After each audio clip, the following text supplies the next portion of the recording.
Now, electric vehicles are fun to drive if you've ever had an opportunity to drive them.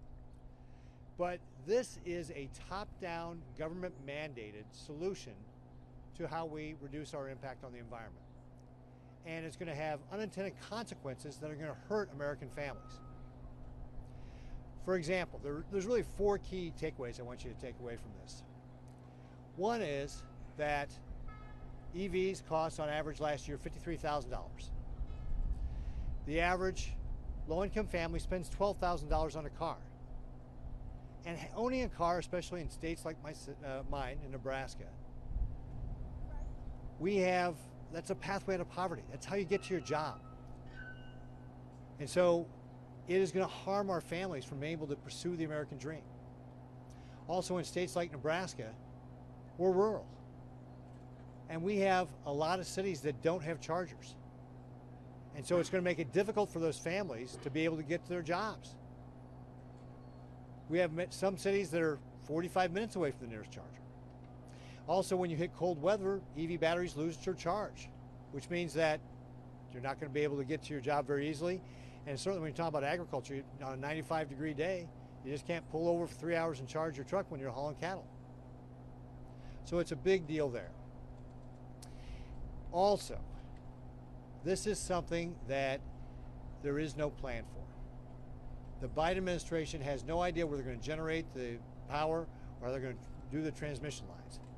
So they don't actually know how this would actually happen. And think about this, right? At the same time they want us to buy more electric vehicles, they just issued those rules in the Clean Power Plan that will actually attack our power generation. So they want us to use more electricity on one hand and stop us from generating electricity on the other hand.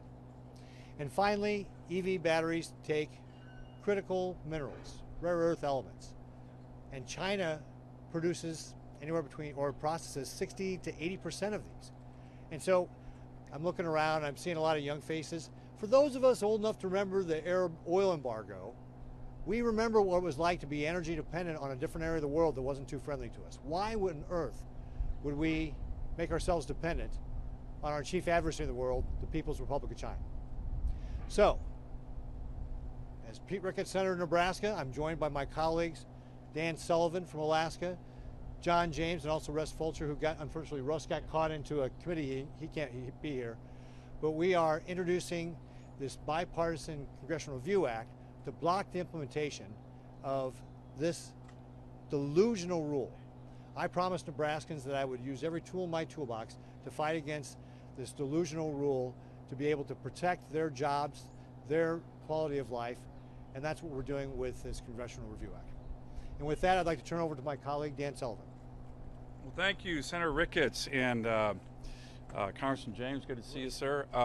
So I think what Pete Ricketts just said is really important. It's a delusional rule. It's not just light trucks, it's heavy trucks. And it's all trucks, essentially, to be EVs within the next, by early 2030s. Think about that. All trucks to be EVs, okay? I was just with a bunch of really smart young Alaskans on the steps there, part of the close-up program. A lot of them are here right now watching this. I asked them, I said, in Alaska, do you think a rule that would mandate EVs for the whole country, particularly on trucks, light and big trucks, would that work? Okay, my smart young Alaskans who are here watching this press conference just kind of all together just looked at me and said, no, common sense. The young students from Alaska know this won't work. We had Secretary Buttigieg up in our state last summer, okay, meeting with trucking companies, aviation companies, and in a roundtable, one of the leaders of our trucking businesses, transportation businesses, a great Alaskan named Jim Jansen, looked at the secretary and said, Mr. Secretary, think about this, okay? We drive these big trucks up to Prudhoe Bay, one of the biggest oil and gas fields in North America, to produce energy for America, okay? You ever seen the show Ice Road Truckers? Okay, that's what you're doing. 40, 50 below zero. Jim Jansen looked at the Secretary of Transportation and said, the EV mandates for trucks will never work in this state. Never. Everybody from Jim Jansen to our great young Alaskans knows this. The people in this city don't know it. So they're going to try and force on Americans an EV mandate for trucks that has no potential to actually work. And it's going to drive up the costs of buying trucks. It's going to drive up our reliance on China, as Senator Ricketts just said, for critical minerals. Some of you may have seen, we held a press conference 2 weeks ago. The Biden administration said the biggest deposit of critical minerals, probably in America, called the Ambler Mining District in Alaska, we're going to shut down. So nobody can actually produce critical minerals in the great state of Alaska. What? And now you're going to mandate EVs, trucks for Americans? Where are we going to get those critical minerals? Senator Ricketts said it. Our biggest adversary, the People's Republic of China. We won't get it in America. Biden shut down Alaska 2 weeks ago, but we'll get it from China on a mandate that won't work, that'll drive up costs.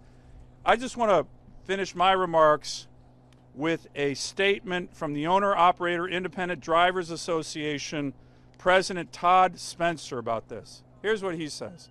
Small business truckers, he's in charge of this association, make up 96% of trucking and could be regulated out of existence if the EPA's misguided mandates come into effect. This could have devastating effects on the reliability of America's supply chain and ultimately on the cost and availability of consumer goods. So this is a mandate that's not only not going to work, it's not only going to have an impact on the production of vehicles, this is going to have costs to Americans through supply chains that are going to raise prices even more. And in the era of Biden inflation, we don't need higher prices. Thank you.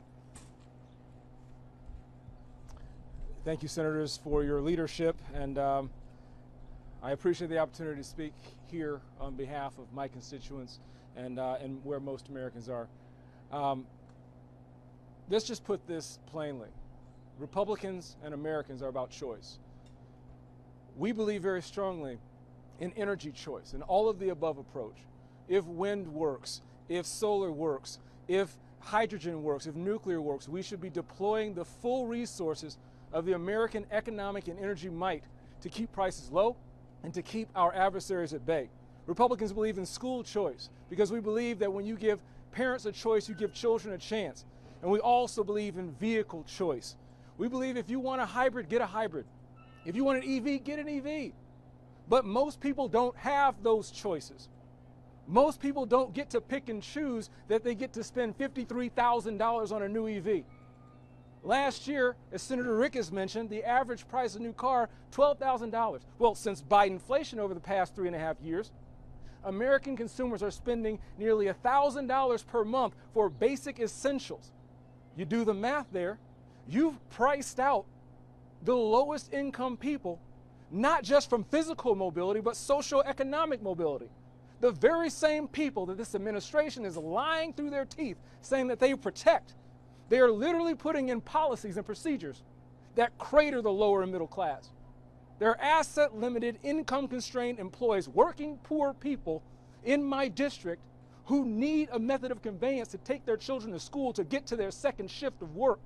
And Joe Biden is pricing them out of their livelihoods. There's not one single district that does not rely on internal combustion engine vehicles.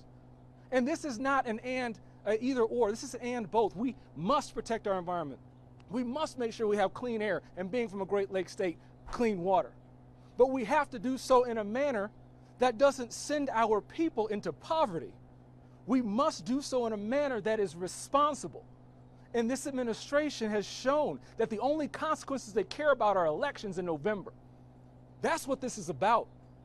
Joe Biden and his administration are outsourcing and our future, our children's futures, to Beijing and to activists. That's the only way this makes sense. When you look at China, where we get our critical minerals, when you look at where they're mined and refined, you look they're mined in the worst human rights environments, in the dirtiest methods possible, in the Congo region, and they say Black Lives Matter. Well, prove it. Let's clean up these supply chains. You see what those mines look like? You've seen the videos of children using their hands in these artisanal mines. This is what we're talking about. There's no oversight here. This is why I put my Bridge to DRC Act to make sure that in addition to reshoring our critical mineral supply chain, we're also addressing the human rights issues with our battery supply chains as well. We have to make sure we're doing both. And we have to make sure that these policies make sense. All over the country, we have grid issues. We have brownouts during the summer and blackouts during the winter. We have an aging grid, and you say we're going to be plugging these things in while your regulations are inhibiting new natural gas facilities, their power generation that could bring 1,200 megawatts online in the state of Michigan in the span of a couple of years, and you're saying no to that because you think we're going to plug our EV into a tree. We're not stupid. The American people know better. We can't afford these policies, and it's going to be more impactful than just your election. And so we got sent here to fight for people who can't fight for themselves, to speak for people who can't speak for themselves, and to stand for people who can't stand for themselves and surely cannot stand this administration's policies. We're here to protect American jobs. We're here to build bridges with people who are willing to build bridges with us. We're here not just to make sure that we're not outsourcing our futures to Mexico and China, but to make sure that jobs can stay in the Michigan's 10th Congressional District, the #1 manufacturing district in the entire nation, where there are layoffs happening with American auto workers because this administration is sending their wages, and sending their pensions, and sending their bonuses to other countries. I had the opportunity to question Secretary Buttigieg. I asked him directly. I asked him, what's going to happen when the penalties that you levy on American businesses, General Motors, Stellantis, Ford, that constitute 50% of Michigan's GDP? What's going to happen when your penalties for standards you know we can't hit, when that happens? What's going to happen to UAW's benefits? He didn't have an answer, but he had his talking points. Well, talking points from Washington, D.C. aren't good enough anymore. We are standing up to this administration that is so divorced from the reality of the American people that it requires the legislators who you sent here to stand up and fight for your behalf. So it is my honor to stand next to these true blue Americans to stand up for your rights and for your vehicle choice. Thank you so much. Dang, Congressman James, we're going to have you back more often. You're really good. You had notes? Hey, I tried. Well, again, you can see the problems that this EV mandate has. I was talking to one person who said the Biden administration is going to run into two big problems with this EV mandate: math and physics. As we have described, this is just not workable. It's not going to be good for our American families, and it's especially going to harm our low-income families in this country as it drive up the cost of used cars, which is how folks get to work. It's how they take care of their families. And you heard all the other issues. And here's the kicker, folks. In this country, we solve our problems with innovation. We have companies that can figure out how to do this without a one-size-fit-all answer from this administration. So that's why we're here, and I appreciate Congressman James. I had to go to his next thing. Appreciate Senator Sullivan, appreciate Congressman Fulcher for helping with this Congressional Review Act. And at this point, we'd go ahead and like to take questions from the press. We have time for like one or two before they've got to go.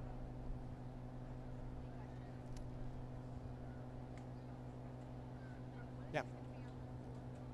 So we're going to be introducing this Congressional Review Act. Leader Schumer will ultimately decide when it comes to the floor, but he is going to have to bring it to the floor, and it has to be within how many? 60 session days. And by the way, already we know it has bipartisan support. I did a press conference with Senator Manchin in Houston a couple weeks ago. He is fully supportive. I think it's likely we'll get other Democrats to support this because they're hearing from their constituents. And as you heard today, this is a rule that doesn't make sense, so it's very likely it'll pass, almost certainly in the House. Very likely it'll pass in the Senate, and then we'll see if Joe Biden vetoes what the vast majority of the members of the House and Senate want, which is they don't want his rule, so it'll be on his desk, and we'll see if he vetoes it.